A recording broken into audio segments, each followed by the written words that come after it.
Hey, Sugar, it's me again. Here, we're going to start reading page 37, chapter 3 of The Ballad of Songbirds and Snakes from Suzanne Collins, the Hunger Games prequel that we're reading. Slowly but surely, we're going to get there to the end of this book, and then I'll have read my first book in about maybe 10 years. So, hooray! Hallelujah! Uh, but I hope you enjoy. Love you very much. You make loving you easy. And I do, over and over again. Now, time for my game face on. It's time to read. Chapter 3. Coriolanus stood on the empty train platform, awaiting his tribute's arrival. A long-stemmed white rose balanced carefully between his thumb and index finger. It had been Tigris's idea to bring her a gift. She had arrived home very late on the night of the reaping, but he had waited up to consult with her, to tell her of his humiliations and fears. She refused to let the conversation spin into despair. He would get a prize, he would have to, and have a brilliant university career. As to the apartment, they must find out the specifics first. Perhaps the tax would not affect them, or even if it did, maybe not soon. Maybe they could scrape up enough for the taxes somehow. But he was to think of none of that, only of the Hunger Games, and how he might make a success of it. At Fabricia's reaping party, Tigris said everyone was nuts about Lucy Gray Baird. His tribute had star quality. Her friends had declared as they drunkenly slurped their pasca. The cousins agreed that he needed to make a good first impression on the girl so that she would be willing to work with him. He should treat her not as a condemned prisoner, but as a guest. Coriolanus had decided to greet her early at the train station. It would give him a jump on the assignment, as well as an opportunity to win her trust. Imagine how terrified she must be, Coro, Tigris had said. How alone she must feel. If it was me, anything you could do to publicly anything you could do to make me feel like you cared about me would go a long way. No more than that, like I was of value. Take her something, even a token. That lets her know you value her. Coriolanus thought about his grandmother's roses, which were still prized in the capital. The old woman nurtured them arduously in the roof garden that came with the penthouse, both out of the doors and in a small solar greenhouse. She parceled out her flowers. She parceled out her flowers like diamonds, though. So it had taken a good bit of persuasion to get this beauty. I need to make a connection with her. As you always say, your roses open any doors. It was a testament to how worried his grandmother was about their situation that she had allowed it. 2 days had passed since the reaping. The city had held on to the oppressive heat, and even though it was just past dawn, the train station was beginning to bake. Coriolanus felt conspicuous on the wide, deserted platform, but he couldn't risk missing her train. The only information he could get out of his downstairs neighbor, game maker in training, Remus Doolittle, was that it was supposed to arrive Wednesday. Remus had recently graduated from the university, and his family had pulled in every favor that they had to get him this position, which paid just enough and provided a stepping stone to the future. Coriolanus could have inquired through the academy, but he didn't know if greeting the train would be frowned upon. No rules had been laid out, per se, but he thought most of his classmates would wait to meet their tributes at a session overseen by the academy the following day. An hour passed, then two, and still no train of any kind appeared. The sun beat down through the glass panes of the station ceiling. Perspiration trickled down his back, and the rose, so majestic that morning, began to bend in resignation. He wondered if the whole idea was ill-conceived, and if he would get no thanks for greeting her in this way. Another girl, a typical girl, would be impressed, but there was nothing typical about Lucy Gray Baird.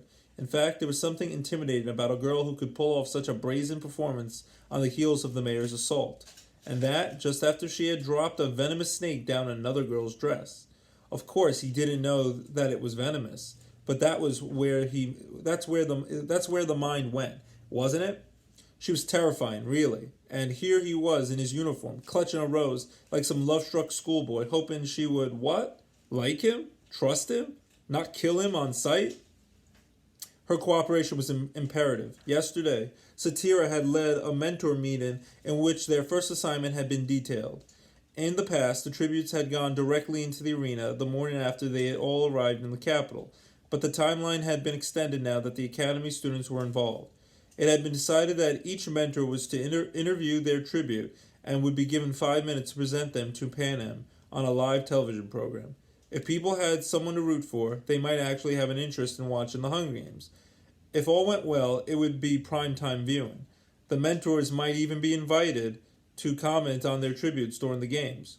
Coriolanus promised himself that his 5 minutes would be the standout of the night.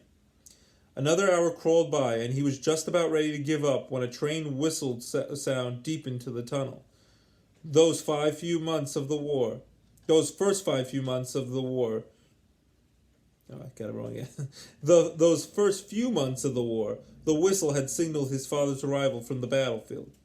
His father had felt that, as a munitions tycoon, military service enhanced his legitimacy in the family business. With an excellent head for strategy, nerves of steel, and a commanding presence, he quickly climbed the ranks. To publicly display their commitment to the capital cause, the Snow family would all travel to the station, Coriolanus in the velvet suit, to await the great man's return. Until the day the train brought only the news that a rebel bullet had found its mark. It was hard, in the capital, to find a spot that wasn't linked to a terrible memory. But this was particularly bad. He could not say he had felt great love for the remote, strict man, but he had certainly felt protected by him. His death was associated with a fear and a vulnerability that Coriolanus had never been able to shake off. The whistle blew as the train sped into the station and screeched to a halt. It was a short train, only an engine and 2 cars. Coriolanus looked for a glimpse of his tribute in the windows before he realized the cars had none. They were designed not for passengers, but for cargo. Heavy metal chains attached by old-fashioned padlocks secured the goods. The wrong train, he thought. Might as well go home. But then a distinctly human cry came from one of the cargo cars, and he remained in place. He expected a rush of peacekeepers, but the train sat ignored for 20 minutes before a few made their way to the rails. One of them exchanged words with an unseen engineer, and a set of keys was tossed out the window. The peacekeeper took his time, meandering down to the first car, flipping through the keys before he selected one, stuck it in the padlock, and gave it a twist. The lock and chains fell away, and he rolled back the heavy door. The car appeared empty. The peacekeeper pulled out his baton and banged it against the doorframe. "All right, you lot, let's move." A tall boy with dark brown hair and patched burlap clothing appeared in the doorway. Coriolanus recognized him as Clemenzia's tribute from District 11, rangy but muscular. A girl with similar coloring but a skeletal frame and a hacking cough had joined them. Both of them were barefoot, with their hands cuffed in front of their bodies. It was a 5-foot drop to the ground, so they sat on the edge of the car before launching themselves awkwardly onto the platform. A small, pasty-faced girl in a striped dress and a red scarf crawled to the door, but seemed unable to figure out how to cover the distance to the ground. The peacekeeper yanked her down, and she landed hard, barely catching herself with her bound hands. Then he reached into the car and dragged out a boy who looked about 10 years old, but he had to be at least 12, and hauled him in onto the platform as well. By now the smell of the car, musty and heavy with manure, had reached Coriolanus. They were transporting the tributes in livestock cars, and not very clean ones at that. He wondered if they had been fed and let out for fresh air, or just locked in after their reapings. Accustomed as he was to viewing the tributes on screen, he had not prepared himself properly for the encounter in the flesh, and a wave of pity and revulsion swept through him. They really were creatures out of another world, a hopeless, brutish world. The peacekeeper moved on to the second car and released the chains. The door slid open, revealing Jessup, the male District 12 tribute, squinted into the brightly lit station. Coriolanus felt a jolt run through him, and his body straightened in anticipation. Surely she would be with him. Jessup hopped stiffly to the ground and turned back to the train. Lucy Gray Baird stepped into the light, her cuffed hands half covering her eyes as they adjusted. Jessup reached up his arms, his wrists spread as wide as the chain on his restraints would allow, and she fell forward, letting him catch her by the waist and swing. Let her catch her by the waist and swing her to the ground in a surprisingly graceful move. She patted She patted the boy's sleeve in thanks, and tilted her head back to drink in the sunlight streaming into the station. Her fingers began combing through her curls, untangling the knots, and picking out bits of straw. Coriolanus's attention turned for a moment to the peacekeepers, who were hollering threats into the train car. When he gazed back, Lucy Gray was staring directly at him. He started a bit, but then remembered that he was the only one on the platform besides the peacekeepers.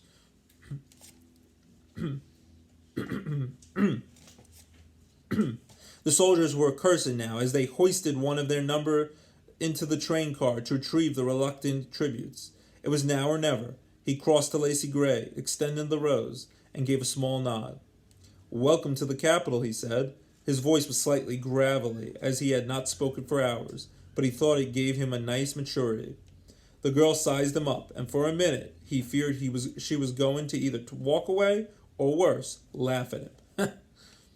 Instead, she reached out and delicately plucked a petal from the flower in his hand. "When I was little, they used to bathe me in buttermilk and rose petals," she said in a manner that, despite the unlikeliness of her claim, seemed totally believable. She ran her thumb over the glossy white surface and slipped the petal into her mouth, closing her eyes to savor the flavor. "Tastes like bedtime." Coriolanus took the moment to examine her. She looked different than she had at the reaping, except for flecks here and there. The makeup had been wiped away, and without it she appeared younger. Her lips were chapped, her hair loose, her rainbow dress dusty and rumpled. The mark from the mayor's blow had turned to a deep purple bruise, but there was something else too. He again had the impression that he was witnessing a performance, but a private one this time. When she opened her eyes, she trained all her attention on him. "You don't look like you should be here." "I probably shouldn't be," he admitted, "but I'm your mentor, and I wanted to meet you on my own terms, not the game makers." "Ah, a rebel," she said. That word was poison in the mouths of capital citizens, but she had said it approvingly as a compliment, or was she mocking him? He remembered she carried snakes in her pocket, and the usual rules didn't apply to her. "And what does my mentor do for me, besides bring me roses?" she asked. "I do my best to take care of you," he said. She glanced over her shoulder, where the peacekeepers were tossing two half-starved children onto the platform. The girl broke a front tooth on the platform, while the boy received several sharp kicks upon landing. Lucy Gray smiled up at Coriolanus. "Well, good luck, gorgeous," she said, and walked back to Jessup, leaving him and his rose behind. As the peacekeepers herded the tributes across the station to the main entrance, Coriolanus felt his chance slipping away. He had not secured her trust. He had not done anything except perhaps amuse her for a moment. Clearly she thought he was useless, and maybe she was right. But with all that was at stake, he had to try. He ran across the station, catching up to the pack of tributes as they reached the door. "Excuse me," he said to the peacekeeper in charge. "I'm Coriolanus Snow from the Academy." He inclined his head toward Lucy Gray. "This tribute has been assigned to me for the Hunger Games. I wonder if I might accompany her to her quarters."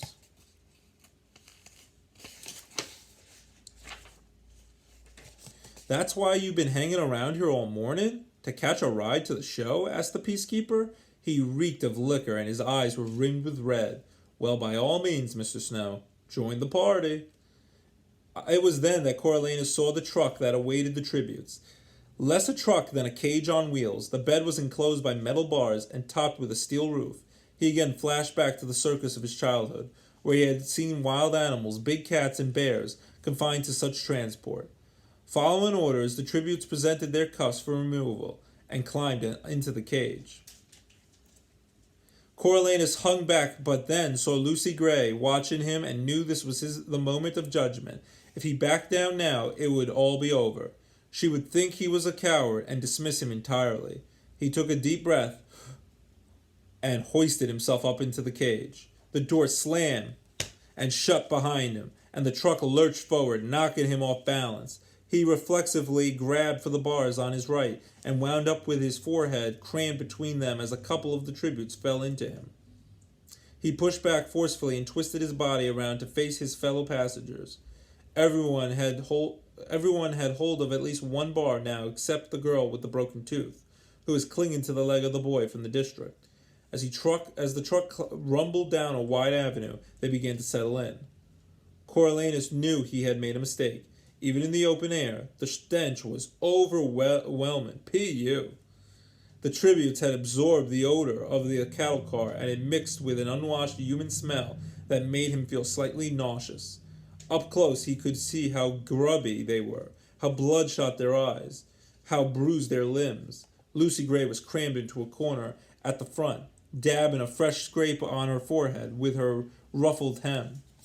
She seemed indifferent to his presence, but the rest of them stared at him, like a pack of feral animals eyeing a pampered poodle.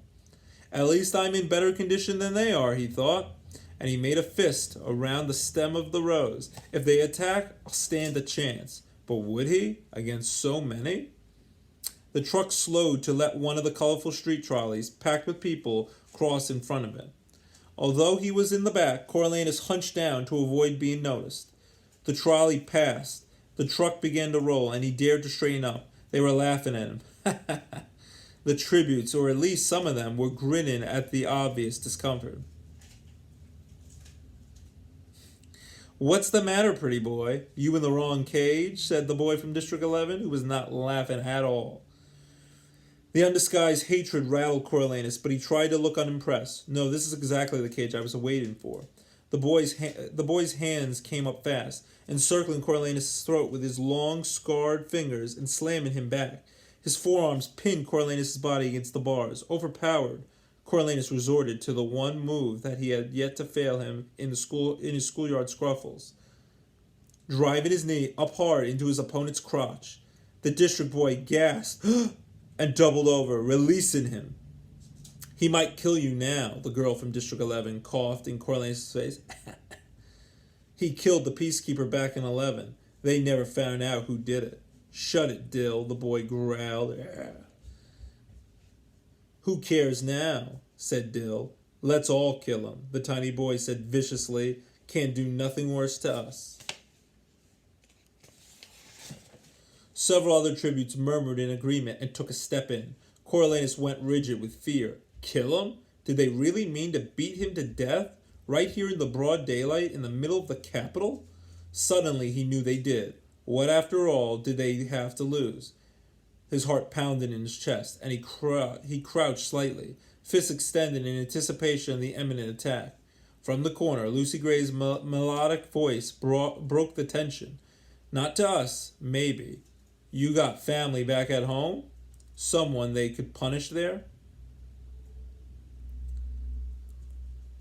This seemed to take the wind out of the other tribute's sails. She wriggled through and placed herself between them and Coriolanus. "Besides," she said, "he's my mentor. Supposed to help me. I might need him." "How come you get a mender?" asked Dill. "Mentor, not mender." "You each get one," explained Coriolanus, trying to sound on top of the situation. "Where are they, then?" Dill challenged. "Why didn't they come?" "Just not inspired, I guess," said Lucy Gray. Turning from Dill, she gave Coriolanus a wink. The truck veered into the narrow side street and bumped down to what appeared to be a dead end. Coriolanus could not quite get his bearings. He tried to remember where the tributes had been held in previous years. Hadn't it been in the stables that housed the peacekeepers' horses? Yes, he thought, he had heard some mention of that.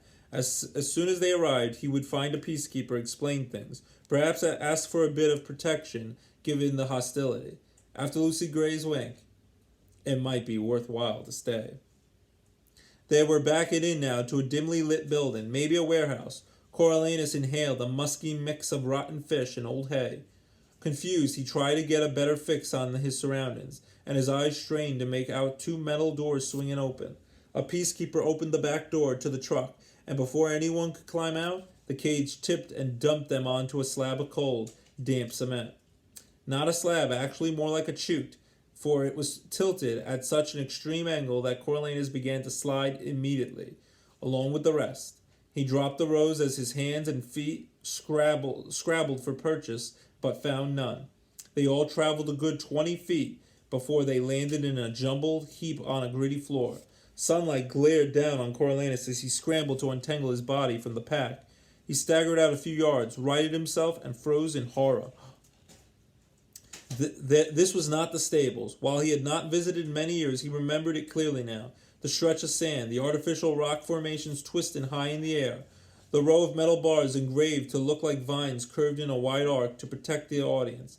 Between the sets of bars, the faces of capital children gawked at him. He was in the monkey house at the zoo. That's the end of chapter 3, Sugar. We'll start chapter 4 tomorrow on page 48 of The Ballad of Songbirds and Snakes, Suzanne Collins' Hunger Games prequel book. Hope you're enjoying it. Love you very much, and I'll see you soon. You make loving easy. Bye-bye.